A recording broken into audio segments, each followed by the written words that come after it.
Welcome to Samba Samba. Enjoy the video.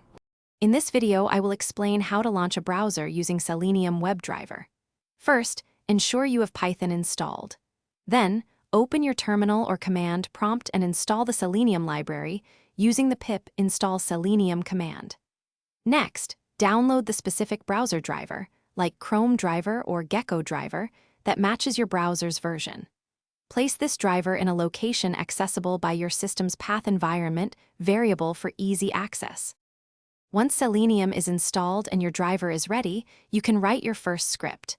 Begin by importing the WebDriver module from Selenium.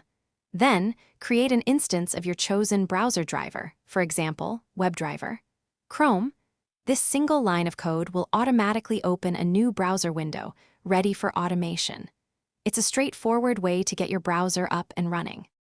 With your browser open, you can now navigate to websites and interact with elements. Use the driver get method, passing in your desired URL, to load a web page. To interact with elements, you'll first need to locate them using methods like findElement by ID or findElement by name. Once located, you can perform actions such as clicking buttons or typing text into input fields, making your script dynamic. After your automation tasks are complete, it's crucial to properly close the browser and end the WebDriver session. Use driver quit to close all associated browser windows and terminate the driver process. For more robust scripts, consider adding implicit waits, perhaps for 10 seconds, to allow elements to load.